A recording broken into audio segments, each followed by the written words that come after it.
नमस्कार, आप देख रहे टीवी हरियाणा पंजाब। फतेहाबाद के गांव जलनिया के पास पुलिस ने बाइक सवार नशा तस्कर को गिरफ्तार कर 1 किलो 10 ग्राम अफीम बरामद की।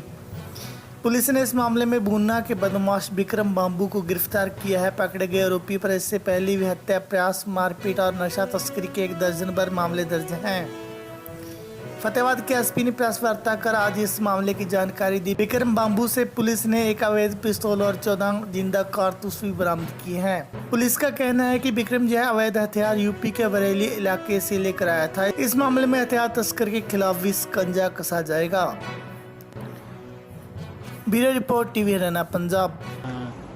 गांव के जो रहने वाले हैं उन दोनों की जो है प्रॉपर्टीज अटैच करवाई हैं एनडीपीएस एक्ट के तहत, जो कि पुलिस को लगता है ऐसा है कि जो पुलिस ने प्रूव भी किया इस बात को कि तभी ऑर्डर हुआ कि ये जो प्रॉपर्टीज इन्होंने हासिल करी है ये एनडीपीएस एक्ट का जो स्मगलिंग करते हैं ड्रग्स की, उससे जो इन्होंने पैसा कमाया उससे ये प्रॉपर्टीज इन्होंने खरीदी है या प्राप्त करी।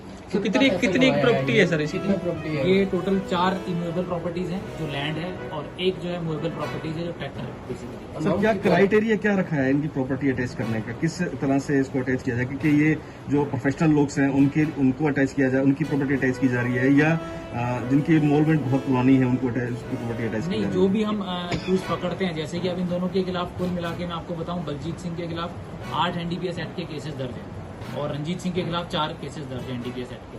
तो इससे पता लगता है कि ये लोग लगातार जो है स्मगलिंग कर रहे हैं। तो जो इस तरह के लोग होते हैं जो लगातार स्मगलिंग कर रहे होते हैं, उनका फिर पुलिस जो है उनके पास कोई इलीगली एक्वायर्ड प्रॉपर्टी है कि नहीं है, उसके ऊपर पुलिस नजर रखती है।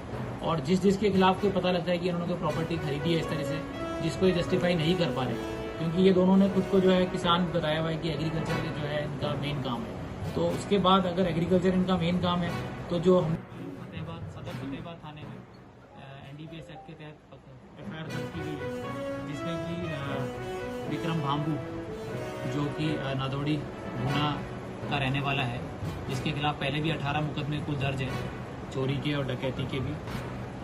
उसको जो है 1 किलो और 10 ग्राम अफीम के साथ पकड़ा गया है और उससे एक पिस्टल और 14 कार्ट्रिज 14 बुलेट जो है वो भी बरामद हुए। Live cartridge 14 live cartridges.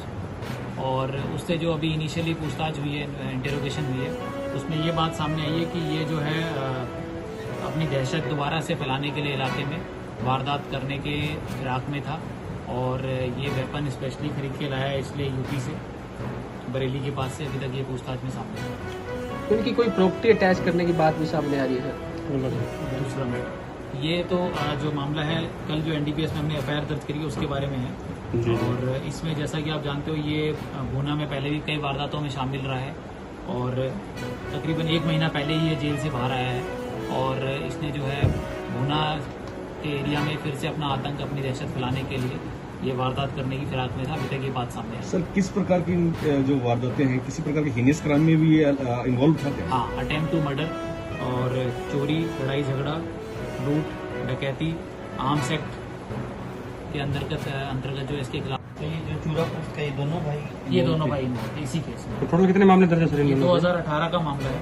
इनके खिलाफ टोटल एक भाई के खिलाफ, बलजीत सिंह के खिलाफ 12 केस हैं और रंजीत सिंह के खिलाफ 6 केस हैं। बलजीत सिंह जो है इस समय हिसार जेल में बंद है और रंजीत सिंह जो है वो अजमेर जेल में बंद है। तो कार्रवाई शुरू कर दी किसी प्रॉपर्टी से? हाँ, प्रॉपर्टी ऑलरेडी अटैच हो गई है। प्रॉपर्टी अटैच का कंफर्मेशन है ये, जो कॉम्पिटेंट अथॉरिटी होती है उससे हमारे पास अटैचमेंट का ऑर्डर आ गया और तहसीलदार को जो डॉक्यूमेंट भेज दिए। ये पहला ऐसा मामला है जिले में जो हाँ, इस तरह का प्रॉपर्टी अटैचमेंट की जो हम पहले भी भेजते रहते हैं प्रपोजल, लेकिन ये सक्सेसफुली जो कंप्लीट हुआ ये पहला ऐसा मामला। जब इनका मेन काम है तो जो हमने इनकी प्रॉपर्टी की डिटेल सारी ली जो रेवेन्यू डिपार्टमेंट से, उसमें फिर पता लगा कि ये प्रॉपर्टी जो एक्स्ट्रा जो इनकी पुश्तैनी ज़मीन है उसके अलावा जो दूसरी ज़मीन है वो इन्होंने कहाँ से हासिल करी उसके बारे में पता किया गया, तो उसका कोई इनके पास विश्लेषण था नहीं। तो इसीलिए उस आधार पर जो है प्रॉपर्टीज हमने इनकी अटैच करी थी। क्या क्या प्रॉपर्टी है? ये लैंड है बेसिकली, 7 कुल जो लैंड है 7 कनाल कुछ मरले ज़मीन है ये, और वहाँ इनकी कलौथा में ही ज़मीन है। सर, इससे भी अधिक जो मामले लोगों के दर्ज हैं एनडीपीएस में 4 हैं या 8 हैं, चलो इसकी जो प्रॉपर्टी इन्होंने उसे खरीदी है जैसा कि आप कह रहे हैं, ये वाला जो स्पेसिफिक केस है इसमें इन लोगों से 9 कुंटल 72 किलोग्राम और 600 ग्राम जो है मुक्की बरामद की गई थी। सर इस केस के तहत इनकी कार्रवाई इससे भी ज्यादा जो केसेस आते हैं जो मतलब हाई ड्रग्स मानी जाती हैं वो पकड़ी गई हैं, भारी मात्रा में पकड़ी गई हैं, बार बार पकड़ी गई हैं, तो उन केसेस के अंदर क्या रहा है? उनकी कभी प्रॉपर्टी अटैच करने के लिए कोई दिशा में कदम उठाया जितने है? भी हमारे यहाँ कमर्शियल केसेस के कमर्शियल जो क्वांटिटी पकड़ी गई है उनके केसेस से सब में हम जो है ये कोशिश कर रहे हैं कि आइडेंटिफाई करें।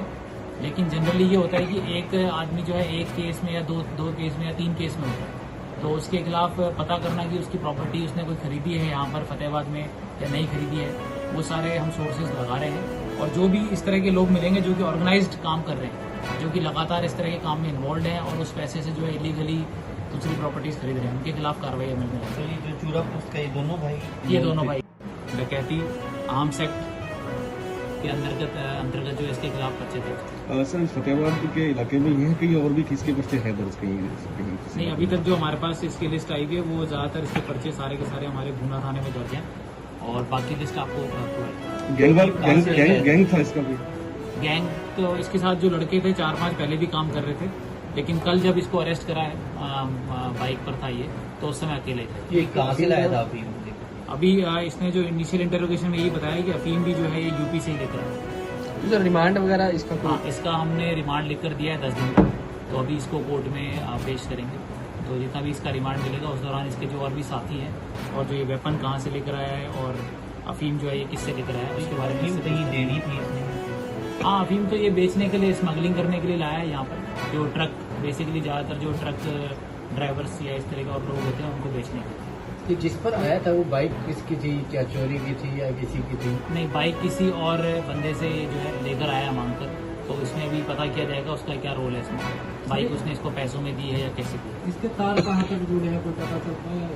नहीं, अभी तो यही बात सामने आई कि यूपी गया था ये लेने के लिए वेपन को, और अफीम भी जो है वहीं से वापस आके लेकर आया। बरेली बता रहा है अभी प्राइमरी जो इंटरोगेशन। ठीक, बाकी और डिटेल आपको प्रोवाइड